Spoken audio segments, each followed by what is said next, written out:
बलिया से बघिंगम तक जो गांव की पगडंडियों से गुजर कर सत्ता के शोलों पर चला हो, धूप शीत बरसात ही नहीं, जीवन संघर्ष की तपती भट्टी में गला हो, दिल्ली में बैठकर वाशिंगटन का सपना किसे दिखाते हो? गांधी सुभाष वही बनेगा जिसके पास चंद्रशेखर बनने की कला हो, जिसके पास चंद्रशेखर बनने की कला हो। सुधीजनों, सादर दैनिक अभिवादन। मैं डॉक्टर जनार्दन यादव। तुम वही बलिया हो ना जो इतराते थे भारत की आजादी से पहले अपने को आजाद करा लेने के लिए।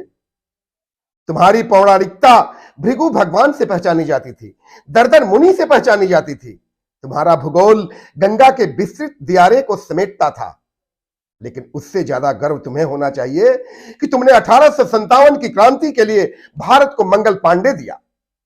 भारत की धरती के राजनीतिक इतिहास को जब 1942 में मुक्ति गाथा लिखने की जरूरत पड़ी तो वो क्रांतिकारी जयप्रकाश दिया, और जब लोकतंत्र की श्वास नली 1974 में अवरुद्ध होने लगी तो जननायक युवा तुर्क चंद्रशेखर जैसा खुद्दार नेतृत्व दिया।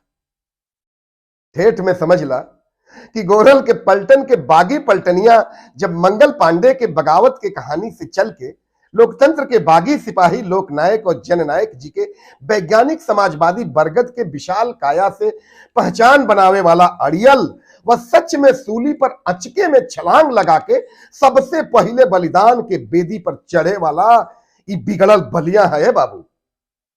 जब याद करता हूं तो पाता हूं कि एक साथ पैदल चल करके जब करता हूं याद तो इमरजेंसी की तत्काल बाद हो रहे लखनऊ की वह चुनावी सभा का मंजर याद आता है।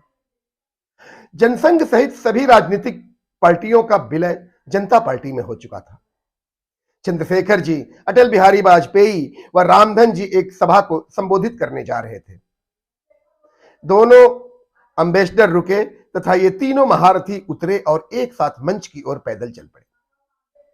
करतल ध्वनि में मंचों से तथा जनता के बीच से स्वागत के नारे गूंज रहे थे। तभी अचानक चंद्रशेखर जी ठिठके मुड़े व पीछे की ओर पलटकर चलने को हुए तो वाजपेयी जी ने पूछा, क्या हुआ, आप लौट रहे हैं? मैं जनता पार्टी का मंच साझा करने आया था, जनसंघ का संघी झंडी पताका वाला मंच नहीं। माफ करिएगा, मैं लौट रहा हूं।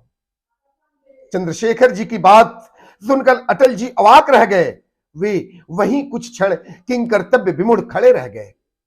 उधर लौटते हुए चंद्रशेखर जी से रामधन जी ने कुछ कहा तो चंद्रशेखर जी की कड़कती हुई आवाज गूंजी जो अटल जी के कानों तक पहुंच गई, कुछ उसूल मैं चाह करके भी नहीं तोड़ सकता। रामधन जी भी निरुत्तर हो गए और उन्हीं के साथ वे भी लौट पड़े।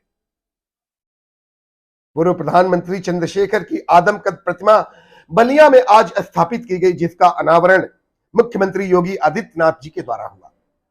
एक वो दिन था जब चंद्रशेखर के ना का मतलब ना ही होता था। परिस्थितियां चाहे जो भी हो उन्हें विचलित नहीं कर सकती थी। हमें सोचना होगा कि चंद्रशेखर जी के कौन से उसूल थे जिन्हें वो चाह करके भी नहीं तोड़ सकते थे। वे उसूल थे देश के सांप्रदायिक ताकतों व पूंजीपतियों के किसी भी शर्त पर साठगांठ न करना। उस दिन चंद्रशेखर जनता पार्टी के नाम पर संघी मंच को साझा करने से इनकार कर दिए थे, लेकिन आज उनको ठेल कर वैसे ही मंच पर उन्हीं के गृह जनपद बलिया में चढ़ाया गया और सांप्रदायिकता के लवरेज बुलडोजर की धाक से सत्ता चलाने वाले सामाजिक विभाजनकारी हाथों से उन्हें अनावृत किया गया। धर्म, गाय, देवालय व शमशान के नाम पर जहर उगलने वाले मुख से आज जननायक जी के सम्मान में यश गान सुनना मेरे लिए, आप सबके लिए आश्चर्यजनक नहीं होगा, क्योंकि बलिया की बंजर धरती पर समाजवाद आज अनाथ हो गया। जननायक के जो अपने थे वे भी एक एक करके कुछ उनके जीते जी और कुछ उनके गुजर जाने के बाद भी साथ छोड़ते चले गए। खनन माफियाओं द्वारा बटोरी गई अकूत संपदा से बलिया की राजनीतिक विरासत को संजीवनी दी गई, जो समाजवाद की सभ्यता में सेंध लगाती है। आज हमारे जननायक सचमुच बहुत अकेले हैं, क्योंकि उनके मूल्य उन्हीं की जन्मभूमि में सबके लिए पराये हो गए।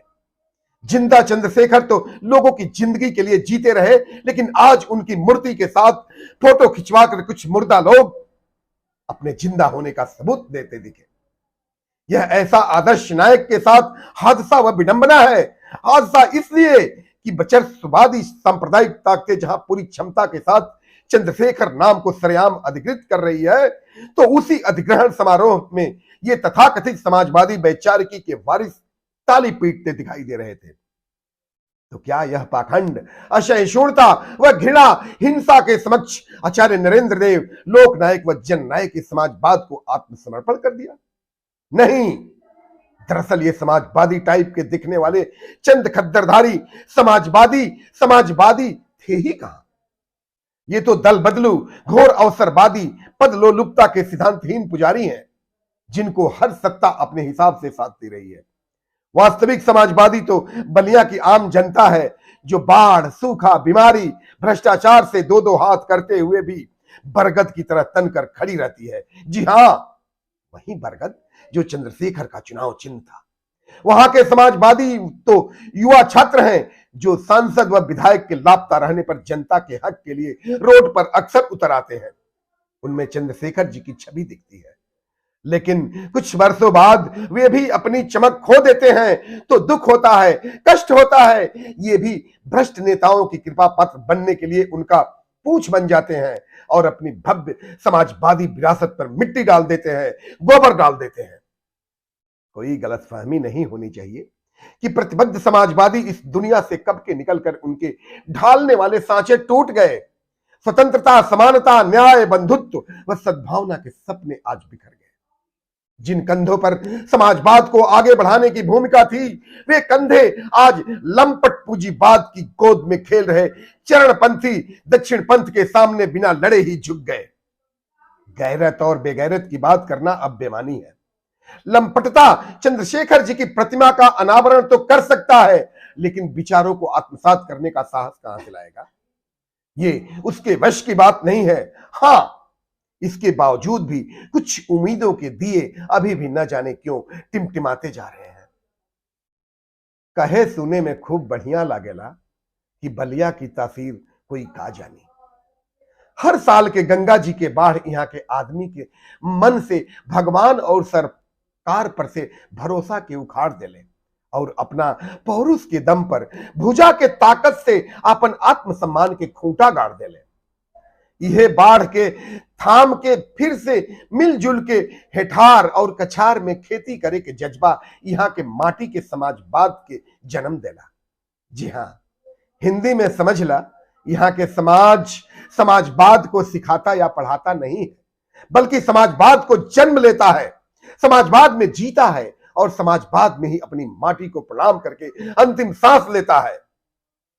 आज समाजवादी बृहन्नला सुविधा भोगी आवारा पूंजीवाद के कोठे पर पद प्रतिष्ठा और पावर का घुंघरू बांधकर चरमपंथी लंपट दक्षिण पंथ का शाम रंगीन करने लगे, तो शोक के साथ यह याद दिलाना पड़ता है कि जर्जर व बीमार काया में अंतिम बार लोकनायक जी के जन्म स्थली को नमन करने गंगा के तट पर जब जननायक चंद्रशेखर जी सिताब्दियारा गए और उस गांव के हर पुरनिया, माई, बहू, बेटियों का नाम लेकर सबको बुलाकर दिन भर मिलते रहे, हर गरीब गुरबा से मिलते रहे, मेला के समान भीड़ लग गई अपने नायक को देखने के लिए, अपने माटी के दुलारों को देखने के लिए।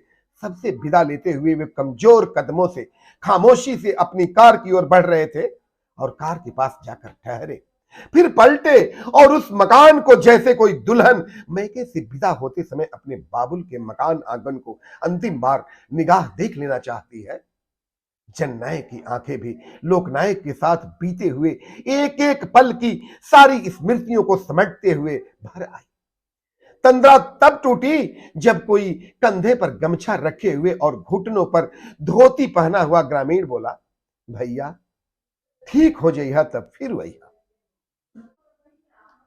अब कहां आ पाए हो, आखिर ये मुलाकात समझिए, कहते हुए रूंधे गले से बोलते हुए चंद्रशेखर जी कार में बैठने लगे, तो सारा गांव इस बिछोह से तड़प कर रो दिया। महिलाएं सिसक रही थी, बुजुर्ग झुके कंधे से उनको प्रणाम कर रहे थे। कार आगे बढ़ी, कुंदन शरीर वाले नौजवानों को निहारते हुए बलिया स्टेशन की ओर वे चल पड़े। गाड़ी की खिड़की से न जाने कितनी बार, न जाने किसको प्रणाम करते जा रहे थे।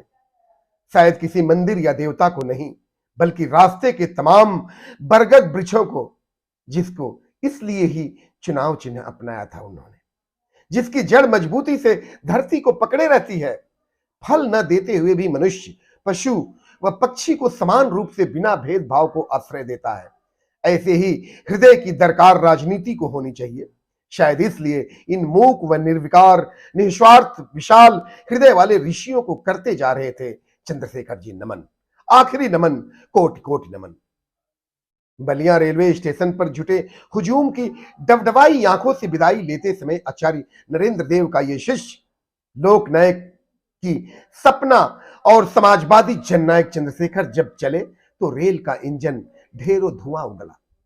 लेकिन गमगीन बलिया के सिताब दियारा गांव में उस दिन संध्या को धुआं नहीं उठा, क्योंकि चूल्हे भी रो रहे थे और भूख भी उदास थी।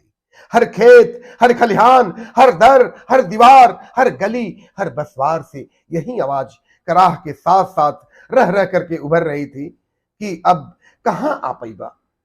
आखिर ये मुलाकात समझिए, यही बलिया की धरती को उनका आखिरी समाजवादी सलाम था।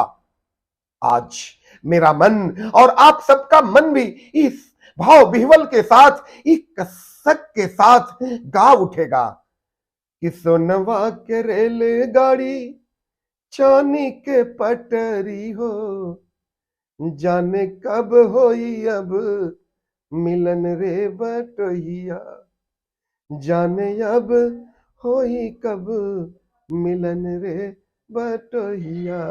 धन्यवाद।